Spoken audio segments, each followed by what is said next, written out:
Adam, is that better? Adam doesn't You tell notice. us, Adam. In 7 seconds. We're gonna have 7. No, it's 20-second delay, isn't it? Oh, 20-second delay. Anyway, even better. let's continue, and he'll tell us if it's crappy. But Yeah. it's actually a funny story what happened with the me being able to go up on stage. So what happened was I actually was on. So I got picked out of the crowd for a community game. If you guys don't know, here at PAX, they do what are called community games. They do Community versus Riot, which is they pull people up on stage from the community and put 2 rioters on each team, and they duke it out. Well, I got picked out of the crowd. Maybe it's because I'm tall. Maybe it's because I'm very extremely good, good looking and dashing. But I got pulled up on stage to do this. And when I got up on stage, Riot Jinx was on my team. And I was like, oh, I want to play Kha'Zix. I want to play Kha'Zix because I love Kha'Zix in Earth mode because it was an Earth mode thing. And she was like, okay, I'll pick him for you. And I'm like, wait. And before anything happened, she banned out Kha'Zix thinking she was picking him for me, not realizing that it was a full blind draft. like a banned blind draft type of thing, right? So it was funny, it was crazy, but so she was, and so I ended up playing Pantheon. I did horribly because I never played Pantheon, but at any rate, it ended up being that afterwards she was like, oh, just come see me, I'll make it up to you, and I was like, I don't know how she's gonna make it up to me, but she's gonna do it. And then she was like, okay, so what can I do to make it up for you? I was like, well, I'm a shoutcaster. That's awesome. Would you be interested in allowing me to shoutcast a game on stage? And she just did that. And she was like, okay, yeah, well, I'll talk to the guys and see what we can do. And that's amazing. Yeah, so I ended up getting to go up on stage. I was shoutcasting in front of at least, I don't know how many people are standing there, probably at least 500, I don't know. But I shoutcasted a Nerf game, and they actually had me stay on for an extra one. And then I got tweeted at by one of the Riot guys and said how awesome he thought it was. And see, that's awesome because great. you say like, oh, just 500 people, not a big deal. If you even walk towards the PAX booth, the Riot booth at PAX, you can't walk through it. I mean, we were trying to give away T-shirts and buttons. We still have a couple of buttons left. We're all out of T-shirts, but you can't find people who will stand there and talk to you for 2 seconds because It's only the Riot stage, at the front of PAX East, right by the escalators. No big deal.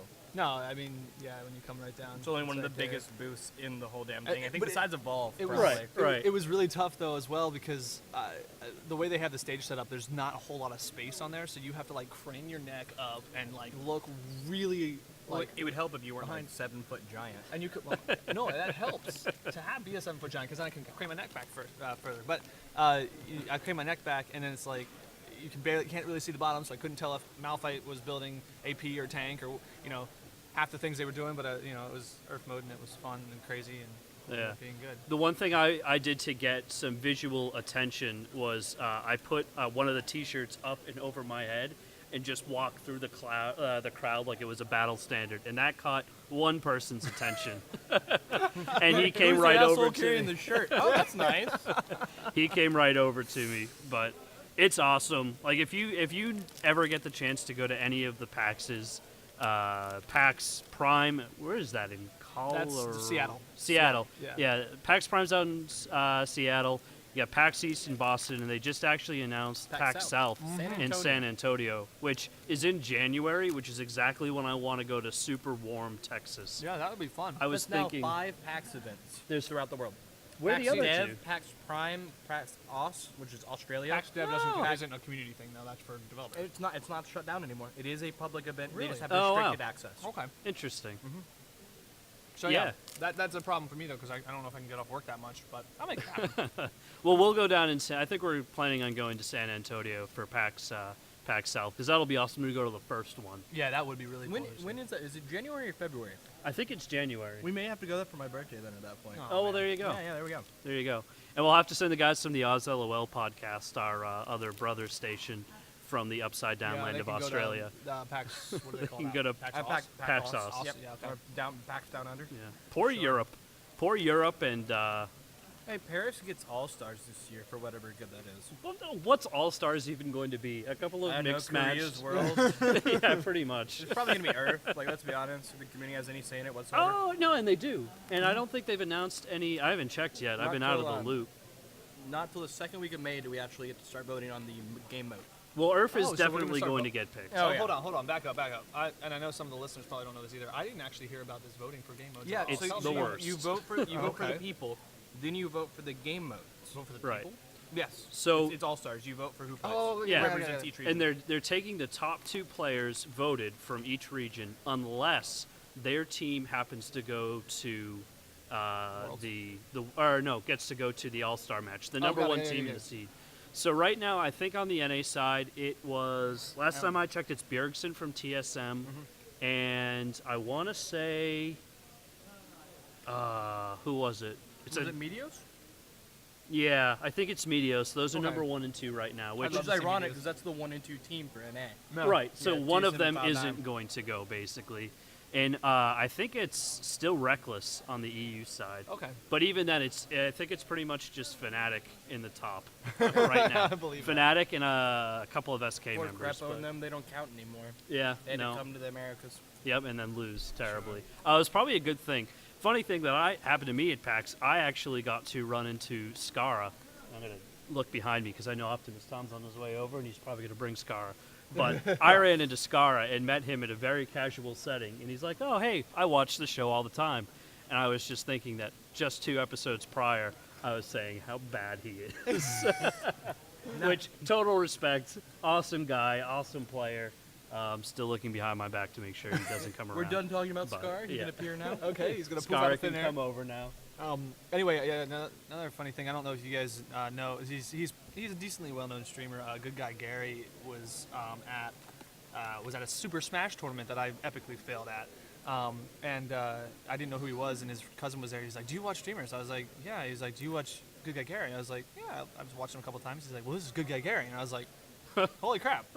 So it was like one of those like I didn't know I was meeting you. Kind of met Yeah, you type how of thing. popular are you where you have to tell people, like, Right. oh, yeah, Well, I'm no. a big deal. I know. Let me explain it. I've watched his stream before. Like, Okay, yeah. I watch him more than I watch other streamers. Sure, and like, sure. And so, like, I knew him. I just didn't really think about the fact that he might be here or whatever. But it's just Yeah. funny to have those moments where you're just like, what the heck? That's somebody I know. Like, Well, I want to know how to get on the Riot invite list for come and hang out at the booth, because this is the 2nd year in a row that I've seen the Yordles here. oh yeah. Yordles and Instalok are actually here. And Instalock, Yeah, Instalock really. was I actually yeah. talked to Instalok about possibly doing some kind of theme song intro for Victorious Damn, Gaming. it beat us to Oh, it. there you go. You can do it for Trinity Force. There we go. Well, maybe I'll have to go get the Yordles to do it. Oh, there you so go. that You we can can get have that. it. Yeah, Yeah. a little bit about Well, the Yordles were doing our podcast, so Well, what we have right now is the old, on the TForce LCS Rundown, we have the old Trinity, just the music from the old Trinity Force stuff that was done by Bad Administrator. theme song hand-me-down. Yeah, pretty much. I pretty like much. that one a lot.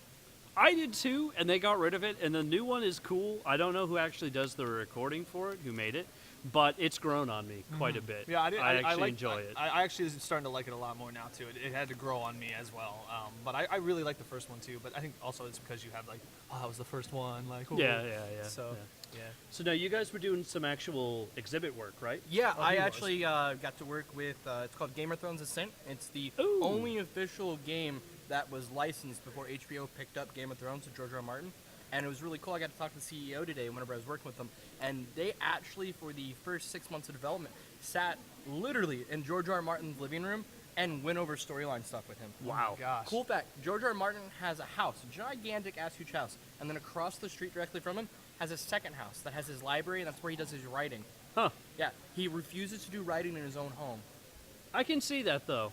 I I can can see you see not that too, an wanting artistic- to have that. Yeah. But like, apparently it's just wall-to-wall books, really good scotch, and a comfy chair. I can totally picture him But sitting it's there like- drinking it's scotch like an and writing 8-bedroom, Game of Thrones. 4-bath house.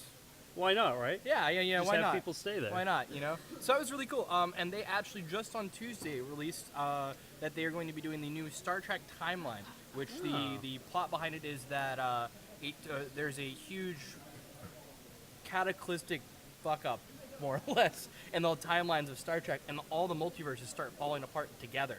So Ooh. you captain your crew, and you can have like Jean-Luc Picard, Kirk, and Spock all at the same time. Oh wow. Yeah, it's That's actually kinda pretty awesome. cool. So that was just publicly announced, and so yeah, I've been working the exhibit with them yesterday and actually most of today. I've actually got to meet some really cool people. I'll wait till later on this week to tell you guys someone I got to meet today. simply because I promised I would not say anything about it. But Awesome. it's coming. It's pretty cool. I think I know what he's talking about. It's coming. It's a little bit cold, and yeah, I would tell you, but there's a giant wall in front of me right now, preventing me from doing so. Yeah. Absolutely. We are actually casting live from the coat check here at PAX East.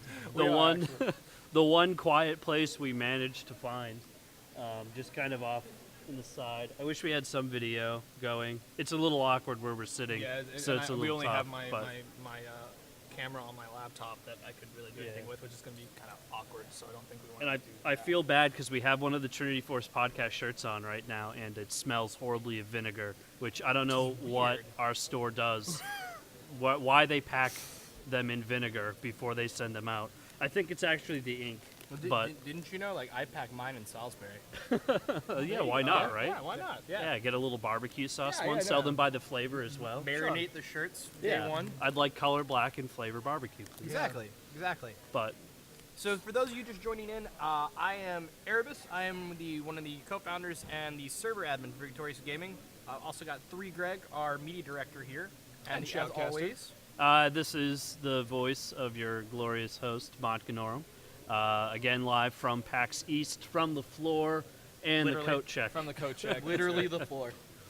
So I am a huge board gamer, and I spent a ton of time. And I say board gamer because the proper term, I think, is tabletop. Tabletopper. is the correct But term. I feel that when you say tabletop, you conjure up like Warhammer. Well, and yeah, that's what I would be tabletop is thinking actually a all-encompassing term. It specifically covers everything from card games to miniatures This guy knows to stuff. board games. I own and ran a card and gaming store, so a little bit. You know little bit, things. little bit. But everything D&D, Pathfinder, all the fun stuff.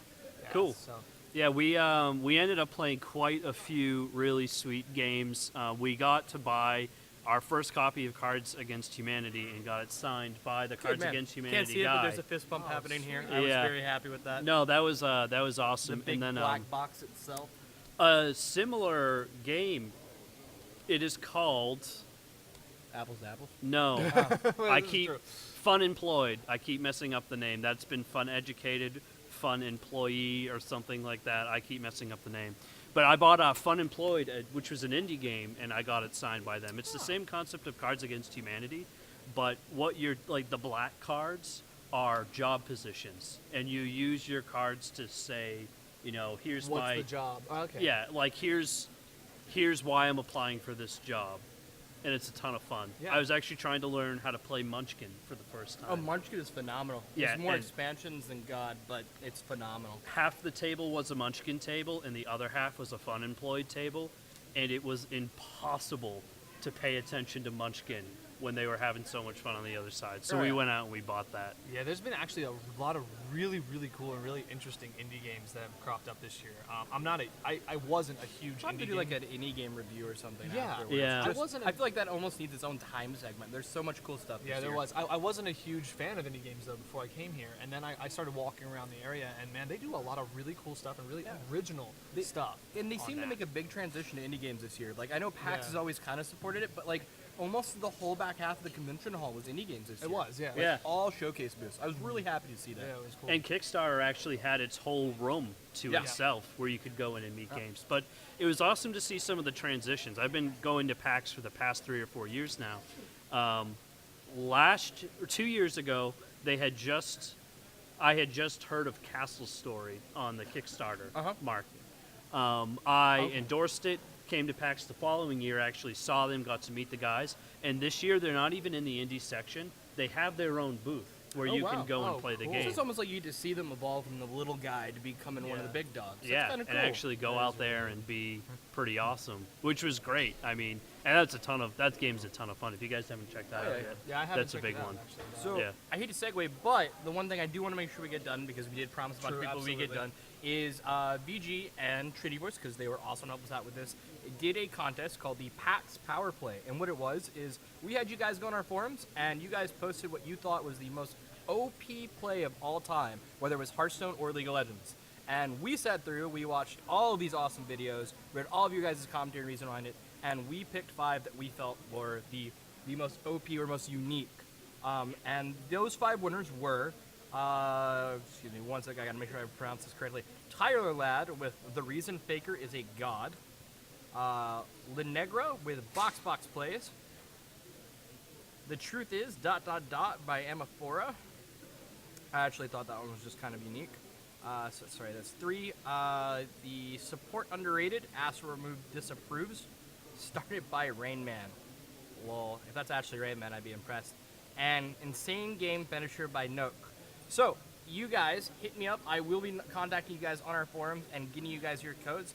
Also, we had one person who won a WildStar beta key. Ooh. And that one Modganorum. goes... Hey! Yeah! And that Give me one that. goes to Wombo Combo That Ain't Falco by Frozen Legend.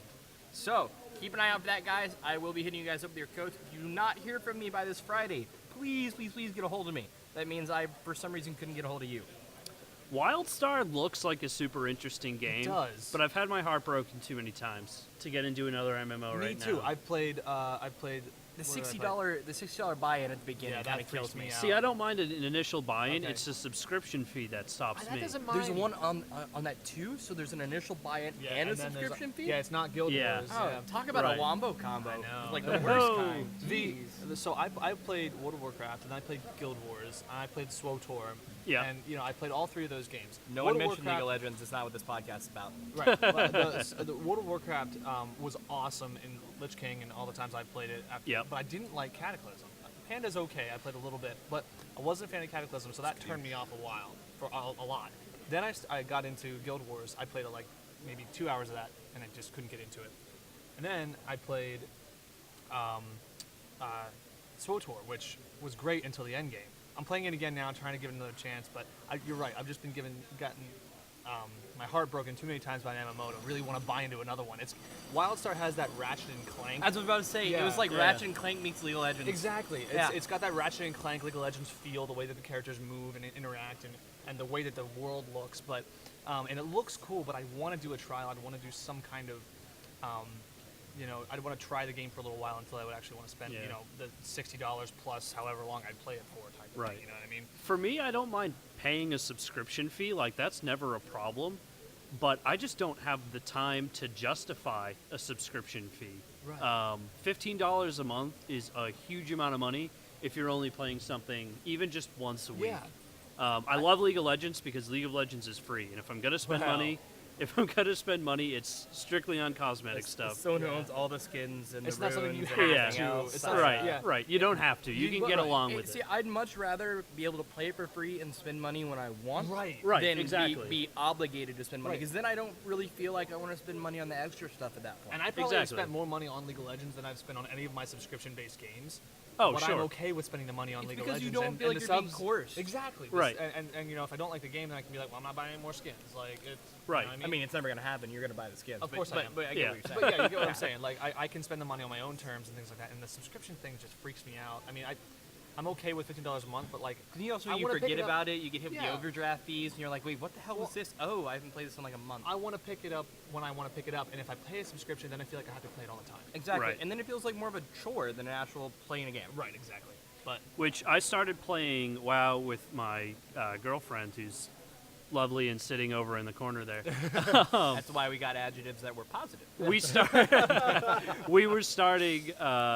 playing some WoW, and it was kind of fun.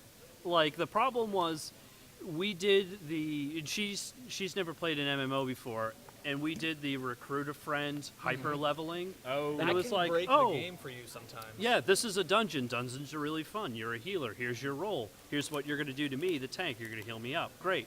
And now we just leveled past 4 areas, and everything we got is worthless. Right. And it just really easily trickled out. It But belittles the rewards you feel like you get. You're like, oh yeah, I got this awesome gear. Wait a second, I just heated up like leftovers from last night, and this gear's not good anymore. That's right. yeah, pretty much. What And the I hell? don't know. We didn't really fall into it as much. But then I was thinking, like, Guild Wars. Guild Wars is an amazing game. You have to pay it. You have to buy it once, which is fine. But then you get free updates, and it's just so much. It's so much fun. I can Like hop. grandfather policy. But they do. Yeah. But they do have that in-game purchase things as well. So that's. Yeah, and that, like, I I was mean, a little. that's a bad thing. Right. But that's a good way of doing it. I'd say that's on the very border of good way to do it Okay. because you can buy level boosters, you can buy crafting boosters and stuff, I've just but never been a fan of the whole pay-to-win thing. it only affects you. It's not like, and it may have changed since I've played because I play League more than I play anything else. Really? But Didn't see that one. Didn't see that one coming. no. But I did just get an Xbox One, so I've been playing a Really? little bit of Titanfall. I'm sorry. Anyway, We'll leave that where it is. But yeah, I mean, it just Guild Wars is a great game. There's a lot of directions we could go. We're trying to wrap up on time. it's all good. Yeah, we've all got I haven't played a talks whole lot of and Guild stuff Wars. to go to. Yeah, I haven't played a lot of Guild Wars, but I do have the game, so I may want to get back into it again for that reason. But Yeah, I don't know. It's just and so much that's the different thing. You can get back And into that's it. right, you You don't have can to just spend hop money right to do back in. You Exactly. own it. It's yours now. All right, guys. So just we got a lot of talks and a lot of things that we want to try and hit up today, guys. Maybe we'll do some kind of wrap up later Yeah, we on should or do something some like kind that. of follow-up. We can do something some later on. follow-up stuff and do that, but there's so much going on at PAX, guys. If you can get here next year, PAX East, PAX Prime, anything like that, it is an absolutely amazing experience and so much you can learn. Victorious Gaming is actually looking into getting a booth for next year's PAX East, so hopefully, our guys from TriForce will be hanging out with us, but hopefully you guys will see us with our nice, awesome booth. I think the idea is to possibly even have some computers set up so we can do some little mini tournaments. If There we could do go. That would be awesome. I started the paperwork on that yesterday, so hopefully I'll hear back on that hopefully by the end of the week. Yeah. So, Cool. well, it was awesome doing the podcast with you guys. Thank you, Greg. Thank you, everybody. Shaking hands all around. You guys why can't we're see shaking it. hands, We're but shaking whatever. hands. There we I have to go. get back to booth work. Trinity Force fans, VG fans, it was awesome talking to you guys. Take care. Thanks a lot, All guys. right.